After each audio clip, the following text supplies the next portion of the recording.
नमस्कार, स्वागत है आपका मुनाफे की मंडी में। आज ज़्यादातर काउंटर्स नॉन एग्री मार्केट में रिकवरी की कोशिश है। नेचुरल गैस छोड़ दे तो आज सभी काउंटर हरे निशान में कारोबार कर रहा है। कच्चे तेल जहां पर पिछले 3 सत्र में 8% से ज़्यादा की गिरावट के बाद आज रिकवरी यहां पर थोड़ी दिख रही है और सभी मेटल्स तेज़ी के साथ कारोबार कर रहे हैं। गोल्ड और सिल्वर की भी चमक है। घरेलू बाजार में तो गोल्ड अब रिकॉर्ड के बेहद करीब पहुंच चुका है, लेकिन अब आपको क्या करना है इन सारे कमोडिटीज़ में, यही चर्चा करेंगे मुनाफे की मंडी में। मैं हूं विश्व मोहन और हमारे साथ 3 मेहमान हैं जो आज आपको मदद करने वाले हैं। किशोर नारने हैं मोतीलाल ओसवाल फाइनेंशियल सर्विसेज से, दिनेश सोमानी हैं प्रो इंटेलीट्रेड सर्विसेज से और धर्मेश भाटिया हैं एमिरेट्स एनवीडी से। आप सभी मेहमानों का बहुत बहुत शुक्रिया। शुरुआत गोल्ड से करते हैं। किशोर सर, आप बताइए, गोल्ड की चमक फिर से बढ़ती हुई दिख रही है, क्या वजह देख रहे हैं आप सर? किशोर सर, आपसे मेरा सवाल था, गोल्ड की चमक वापस लौटती दिख रही है, क्यों ये चमक लौटी है और आगे फिर से नया रिकॉर्ड इस हफ्ते बनने वाला है क्या?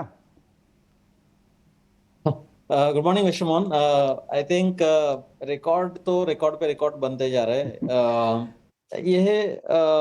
जो मार्केट्स, ये एक्चुअली कंपैरेटिवली आपको ग्लोबल फाइनेंशियल मार्केट से कंपेयर करेंगे ना, तो गोल्ड का मार्केट बहुत नैरो मार्केट है एक्चुअली कंपैरेटिवली। सो आपको बहुत ही हल्के से पैसा, मतलब आपको 1 to 2%, even less than 5% money अगर वहां से यहाँ अगर शिफ्ट होते हुए नजर आते हैं, तो आपको यहाँ पे बहुत बड़ा इम्पैक्ट दिखता है। बिकॉज आप ग्लोबल फाइनेंशियल मार्केट्स देखेंगे तो varied and diverse asset class होता है। यहाँ पे एक सिंगल एसेट है एंड इसका जो ग्लोबल प्राइसिंग है वो सिंगल स्टैंडर्डाइज प्राइसिंग है।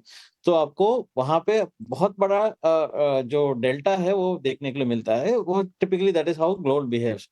सो हाल फिलहाल के लिए दो चीजें हैं। One is the geopolitical concerns, वो आपको हमेशा इसको नीचे जाने से सपोर्ट दे रहे हैं। एंड दूसरा जो है ऊपर जाने के लिए ट्रिगर से काफी समय से मालूम ही है कि हम काफी समय से एक्सपेक्ट कर ही रहे थे कि इंटरेस्ट रेट कट्स होंगे, यूएस इकोनॉमी का थोड़ा बहुत कमजोरी दिखेगा। बट यूएस इकोनॉमी का कमजोरी दिख नहीं रहे। आपको पिछले जो job form non farm payrolls का रिपोर्ट भी देखा है तो भी यूएस इकोनॉमी अभी भी बहुत ज्यादा क्रैक्स दिखाई नहीं दे रहा है। But in anticipation of that आपको फेड को जो जो कर्व के आगे रहने का है इस बार, उसको they don't want to fall behind the curve. So they are predictive rate cut जो है वो इन लोग रीइंस्टेट कर रहे हैं। तो उसको लेकर एक्चुअली मार्केट में जो तेजी जो है वो बरकरार रह रहा है एंड इसको एक्सटेंड भी हो सकता है डेफिनेटली। आपने जैसे बोला कि प्रॉब्ली ये जो 2640 के आसपास जो है उससे आपको प्रॉबली 2800 या 2900 में भी 3000 तक भी आपको लेवल्स देखने के लिए मिल सकता है। बट आपको टेक्निकली अगर देखें तो प्रॉब्ली 2920 930 के आसपास आपको रेजिस्टेंस है। सो अगर यहाँ पे जो पिछले रिकॉर्ड अगर ब्रेक कर देता है, जो नया हाई बन जाता है, वहां से प्रॉब्ली थोड़ा बहुत शॉर्ट कवरिंग आएगा तो प्रॉब्ली इसको 2800 2900 तक भी लेके जा सकता है। तो फिलहाल के लिए यहाँ पे बाई साइड भी रहना है दोनों गोल्ड एंड सिल्वर में। गोल्ड में प्रॉब्ली इंट्राडे और मे बी एक दो दिन के लिए अगर देखें तो 76,200 के आसपास थोड़ा डिप्स मिलता है तो वहां पे खरीदारी करके चल सकते हैं। 76,700 का आप इंट्राडे टारगेट रख सकते हैं। बट अगर इवेंचुअली अगर देखें तो प्रॉब्ली 82-83,000 तक भी हमारे जो एक्सटेंडेड टारगेट्स है। जहां तक सिल्वर की सवाल है, I think silver undoubtedly out performer रहने वाला है। ये जो डिस्पैरिटी है वो भी एडजस्ट होने वाला है। जो हमारा जो रिवाइज टारगेट से 1,25,000 का जो आसपास का जो टारगेट है वो अभी भी बरकरार है। नीचे के लेवल्स पे हमेशा इसमें खरीदारी करते चलना चाहिए। ओके, तो नीचे के लेवल पे यहाँ पर खरीदारी करना चाहिए। 76,200 पे आप खरीदे, 76,700 रुपये तक ये टारगेट यहाँ पर दे रहे हैं। तो यहाँ पे खरीदारी की राय गोल्ड और सिल्वर दोनों पे। आप बताइए दिनेश जी, आपकी राय क्या है गोल्ड और सिल्वर में? गोल्ड का मोमेंटम हम देखते हैं तो 67,000 में बढ़कर ये 76,000 के ऊपर निरंतर ट्रेड कर रहा है और मेरे हिसाब से आज लगभग ऑल टाइम हाई पर ही ये ट्रेड कर रहा है। वहीं अगर सिल्वर की बात करूं तो मैं निचले स्तर से 10,000 रुपए बढ़ी है। सिल्वर में जो हाई के लेवल से वहां से अभी भी 5,000 रुपया नीचे ट्रेड कर रही है, जबकि गोल्ड ऑल टाइम हाई पर ट्रेड कर रहा है। तो मुझे गोल्ड में मोमेंटम सिल्वर के मुकाबले हमेशा ही ज्यादा लगता है। और अगर मैं इंट्राडे की बात करूं तो मुझे लगता है कि डॉलर इंडेक्स जो है ये 103 के ऊपर के लेवल, थोड़े रेजिस्टेंस जोन के आसपास है। यहां से इसमें दोबारा नीचे आने की संभावना है। तो गोल्ड में आज या कल में हमें और एक बड़ी तेजी देखने की पूरी पूरी संभावना मुझे नजर आती है। इंट्राडे में मुझे लगता है कि 76,380 76,400 के आसपास गोल्ड खरीदारी करना चाहिए। 76,750 77,000 के लेवल्स हमें देखने मिल सकते हैं और मुझे लगता है कि 76,180 का इसमें स्टॉप लॉस मेंटेन किया जा सकता है। ओके। अगर मैं सिल्वर की बात करूं तो आई थिंक 91,400 के आसपास सिल्वर इंट्राडे के हिसाब से बाय किया जा सकता है। 90 to 150 का टारगेट और 9800 का स्टॉप लॉस मेंटेन किया जा सकता है। सिल्वर थोड़ी सी मुझे रेंज बाउंड नजर आती है, लेकिन गोल्ड में मोमेंटम मुझे लगता है कि कंटिन्यू रह सकता है। बुलिश मूवमेंट आपको जारी रह सकता है, लेकिन चांदी आपको दायरे में दिख रहा है। लेकिन आज के लिए खरीदारी की राय दोनों ही काउंटर में। धर्मेश जी, एक खबर ये आ रही थी कि रूस अपने गोल्ड रिजर्व से कुछ ऑफलोड कर सकता है गोल्ड को, इसका कुछ बाजार पर असर होगा क्या? देखिए, अगर आप मार्केट में देखिए तो मार्केट में डेफिनेटली ये रूमर्स तो चल ही रहे हैं, बट अभी भी कोई ऑथेंटिसिटी दिख नहीं है मार्केट में। प्राइस ऑल टाइम हाई पे चल रहा है और अभी भी यहाँ पे बाइंग की ही संभावना दिख रही है। मैं दोनों एनालिस्ट से सहमत हूँ। मुझे लगता है कि यहाँ पे जो मोमेंटम है वो तेजी का है और मैं रेकमेंड नहीं करूंगा कि ट्रेंड के अगेंस्ट में जाए। गिरावट पे बाय करने की सलाह रहेगी। शॉर्ट टर्म में मैं एक्सपेक्ट करता हूँ कि अराउंड 2680 से लेके 2700 के डॉलर के स्तर आपको शीघ्र ही देखने मिलेंगे। जो डोमेस्टिक मार्केट की बात करें तो अगर सोना और कच्चा तेल बढ़ता है तो जिस तरह से रूपी का डिप्रिसिएशन आ रहा है, जिस मैंने कहा था लास्ट टाइम में कि रूपी मुझे और डिप्रिशिएट लग रहा है, तो डबल इम्पैक्ट होगा एमसीएक्स में और प्राइस यहाँ से और बढ़ सकता है। तो मैं सलाह दूंगा कि गिरावट में बाय करके चलिए। 20 से 30 डॉलर की तेजी आपको करंट लेवल से देखने मिल सकती है और डोमेस्टिक मार्केट की बात करें तो 500 रुपए की तेजी आपको सोने के भाव में देखने मिल सकती है। रही चांदी की बात, तो चांदी काफी स्थिर है। 30 डॉलर का स्तर मेंटेन रखा है। 30 से 32 डॉलर के दायरे में कंटिन्यूसली ट्रेड हो रहा है। नो डाउट पैरिटी काफी डिफरेंस आ चुकी है। सोना नए हाई पे है, चांदी अभी भी वहीं टिका हुआ है। तो अगर मार्केट में जिस तरह स्टिमुलस पैकेज आ रहा है और बेस मेटल में तेजी देखने मिल रही है, तो ये चांदी को भी एक रफ्तार दे सकती है और 35 डॉलर के स्तर फिर से दिखा सकते हैं। तो डोमेस्टिक मार्केट की बात करें तो 1,20,000 तक के स्तर आपको शीघ्र ही देखने मिल सकते हैं। 1,20,000 और इमीडिएट बेसिस पे सोने में आपको 500 रुपए की तेजी दिख रही है। धर्मेश जी को ऐसा लगता है। कच्चे तेल की बात करते हैं। कच्चा तेल पिछले 3 सत्र में करीब 8% टूटने के बाद आज रिकवरी दिख रही है।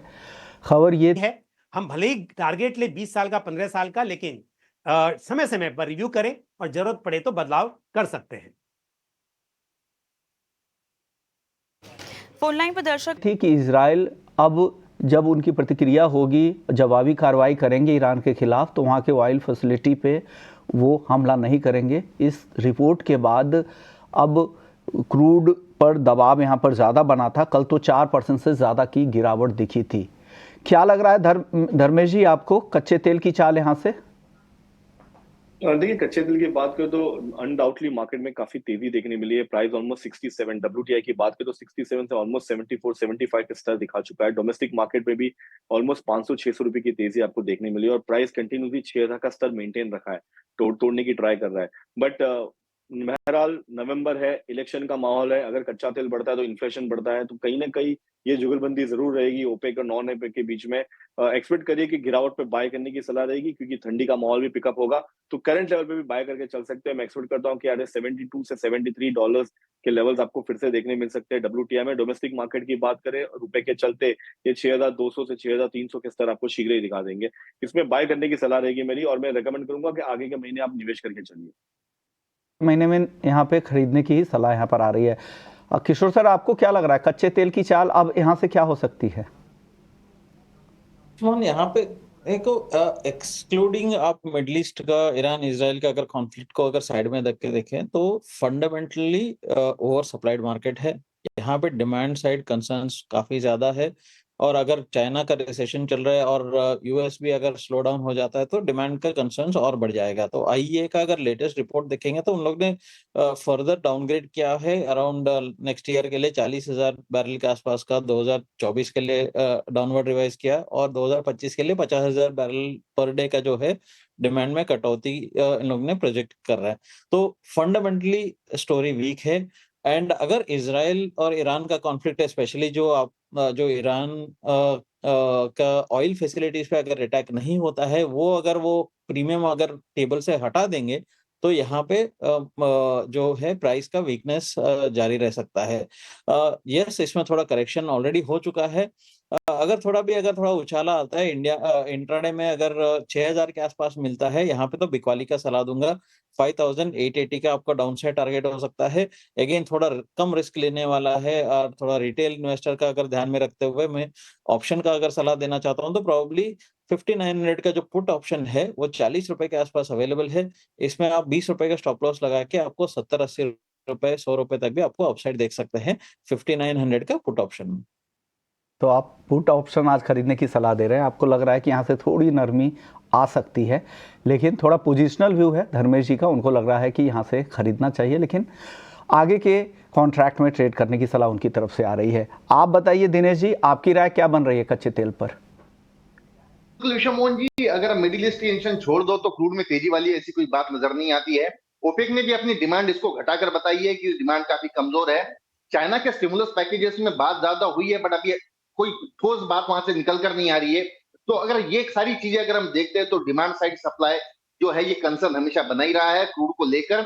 और आई थिंक अराउंड 6000-6010 के आसपास अगर क्रूड इंट्राडे की आता है तो मैं बिकवाली की सलाह दूंगा। डाउन साइड मुझे लगता है कि 5870 के लेवल हमें देखने मिल सकते हैं, और मुझे लगता है कि 6067 का स्टॉप लॉस मेंटेन करना चाहिए। तो मेरी इसमें बिकवाली की यही राह रहेगी। आपको भी लग रहा है कि यहाँ पर दबाव दिख सकता है, गिरावट की संभावना आपको यहाँ पर ज़्यादा दिख रही है? हालांकि अनसर्टेनिटी तो अभी भी है, जब तक वो चीज़ें पूरी तरह से पिक्चर क्लियर ना हो जाए, इजराइल की प्रतिक्रिया आगे क्या रहेगी, उसके बाद ही बाजार नई चाल यहाँ पर डिसाइड करेगा। लेकिन ओपेक और आईईएल दोनों की तरफ से ग्लोबल ऑयल डिमांड का आउटलुक लगातार कम किया जा रहा है। ओपेक की तरफ से तो लगातार तीसरे महीने उन्होंने डिमांड आउटलुक को कम किया है। पर मंथ के रिकॉर्ड के हिसाब से देखें तो सोना रिकॉर्ड पर तो है ही, और दिसंबर के हाई जो 76,630 है उसके आसपास भी अब गोल्ड का भाव पहुंच चुका है। करीब 250 रुपए की तेजी है, शानदार तेजी, रिकॉर्ड स्तरों पर एमसीएक्स पर सोने का भाव है। लेकिन चलिए मेटल्स की बात करते हैं, जहां पर आज सभी मेटल्स हरे निशान में हैं, आधे % के आसपास की तेजी दिख रही है। किशोर सर, क्या लग रहा है, मेटल्स की रिकवरी टिकाऊ है? क्या पसंद है इस तेजी में आपको? Vishwamohan, I think see China का जो स्टिमुलस है वो काफी, उसमें क्लैरिटी बहुत कम है एक्चुअली कि वो डायरेक्टली कितना इम्पैक्ट करेगा। इस नीजक रिएक्शन में काफी तेजी देखने के लिए मिला था। थोड़ा बहुत जो डॉलर भी सॉफ्ट हो गया, डॉलर का वीकनेस की वजह से भी थोड़ा मेटल्स में तेजी देखने के लिए मिला था। बट हालांकि जो स्पेशली कल जो 2-3 हफ्ते का जो लो पे आ गया था, वहां से थोड़ा हल्का सा रिकवरी है। बट मुझे नहीं लगता है कि बहुत ज़्यादा सस्टेनेबल है अनटिल अनलेस आपको फ्रेश ट्रिगर्स नहीं मिलेंगे। दोनों चीज़ें कि यूएस का रेट कट्स कितना तेज़ी से आएगा, दूसरा है कि स्टिमुलस को एक्चुअल डिमांड पुश में कितना काम आएगा चाइना का, ये दोनों में भी कुछ क्लैरिटी कम ही है एज़ ऑफ नाउ। बट जैसा आजकल के लिए मुझे लगता है कि यहाँ पे रिकवरी थोड़ा सस्टेन हो सकता है 1-2 दिन के लिए, बट आई थिंक लंबी तेज़ी नहीं है। सो जिंक का मेरा बाय कॉल रहेगा 280 के आसपास अक्टूबर वाइदा बाइंग कर सकते हैं। 284 के आसपास आप स्टॉप लॉस टारगेट रख सकते हैं, 278 का स्टॉप लॉस मेंटेन कर सकते हैं। बट बाकी काउंटर्स में मुझे थोड़ा रिकवरी दिखता है, बट बहुत बड़ा ट्रेड यहाँ पे नजर नहीं आ रहा है। ट्रेड नजर नहीं आ रहा, लेकिन गोल्ड देखिए 76,642 दिसंबर के नए हाई पर है, नई अभी अब डे हाई पर भी यहाँ पर ट्रेड कर रहा है। आप बताइए धर्मेश जी, आपको क्या पसंद है बेस मेटल्स में आज? देखिए, मैं कॉपर की तरफ बेट करूंगा। स्टिमुलस पैकेज डेफिनेटली ये चाहेंगे कि इंडस्ट्री स्ट्रांग हो, कंट्री की इकोनॉमी स्ट्रांग हो, तो उस कारणवश मार्केट में पैसा पंपिंग हुआ है, और इस कारणवश आप देखिए तो base metal as a king copper में ही मुझे तेजी लग रही है। कॉपर यहाँ से एटलीस्ट 840-845 के स्तर आपको फिर से देखने मिल सकते हैं। अगर आप कॉमेक्स की बात करें तो 440 से 450 के स्तर आपको फिर से देखने मिल सकते हैं। छोटी अवधि के लिए मैं रिकमेंड करूंगा यहाँ पे निवेश करके चलिए। ये कमोडिटी 800 से 900 के दायरे में ट्रेड हो रही है, बट अभी भी इसमें काफी क्षमता है ऊपर जाने की, और जिस रफ्तार से बाकी सारे कमोडिटीज जा रही है तो इसे भी एक टूल मिल सकता है। तो मैं रेकमेंड करूंगा छोटी अवधि के लिए आप यहाँ पे बाय करके चलिए। 840 850 के स्तर आपको शॉर्ट टर्म में देखने मिल सकते हैं। ये कोई इंडस्ट्रियल मेटल्स में आपको क्या पसंद आ रहा है दिनेश जी, कोई एक काउंटर चुनना हो तो? जी बिल्कुल, कॉपर ही लगता है मुझे 817 रुपए 50 पैसे के आसपास कॉपर खरीदारी करनी चाहिए। 824 830 के लेवल्स हमें देखने मिल सकते हैं। 813.5 का इसमें स्टॉप लॉस मेंटेन करके मुझे लगता है कि बाइंग में बरकरार रहना चाहिए। चलिए, अब 2 खबर है। एमएसपी का आज ऐलान हो सकता है, रबी फसलों की नई एमएसपी का ऐलान होगा, हमारे सोर्सेस ऐसा बता रहे हैं। इस पर बातचीत कर लेते हैं। देवेंद्र वोरा हैं, ट्रेडर है एपीएमसी वाशी से। सर, आज 4 से 5% की बढ़ोतरी की खबर आ रही है। क्या लग रहा है गेहूं में 4-5% की बढ़ोतरी पर्याप्त होगी? आपके पास क्या खबर है रबी फसलों की एमएसपी को लेकर देवेंद्र जी? जी, रबी फसलों की जो एमएसपी है वो एक आध दो दिन में डिक्लेयर होगी, ऐसे एक आध हफ्ते से हम सब देख रहे थे, सुन रहे थे सब सोर्सेज से। गेहूं का जो भाव है वो अगर गवर्नमेंट को 12 करोड़ टन का जो टारगेट है, वो प्रोडक्शन टारगेट अगर अचीव करना है, तो मैं ऐसा समझता हूं कि कम से कम 2700 ₹2700 का भाव देना होगा, क्योंकि और सारी जो ऑल्टरनेट बहुत सारे जो रबी क्रॉप है उसके भाव काफी आकर्षक है। कहीं किसान वो बाजू ना चला जावे, जैसे काबुली चना इत्यादि बहुत सारी चीजें जो विंटर में आती है, उगाई जाती है। तो गेहूं जो है वो हमारा स्टेपल फूड है, और अभी भी हम देखो ये साल प्रोडक्शन में कोई इतना मजेदार नहीं था, बट गवर्नमेंट ने किसी भी तरह से स्टॉक लिमिट रिस्ट्रिक्शन ये वो करके मार्केट को कैसे भी करके कंट्रोल करके रखा है। जो ये परमानेंट लेवल पे अच्छी बात हमारी इतने बड़े कंट्री में व्यापारियों और इंडस्ट्रीज के लिए नहीं है, इसलिए उसमें काफी अच्छे भाव देंगे ऐसा मुझे लगता है, क्योंकि जो शिवराज सिंह चौहान है वो एमपी से, और एमपी में गेहूं का प्रोडक्शन बहुत ज्यादा हो उसके लिए उसने काफी मेहनत की थी और उसमें वो काफी सफल भी हो गए थे। आपको लग रहा है कि यहाँ पर अच्छी बढ़ोतरी हो सकती है गेहूं की एमएसपी में, लेकिन हमारे सोर्सेज बता रहा है कि करीब 5% की बढ़ोतरी हो सकती है।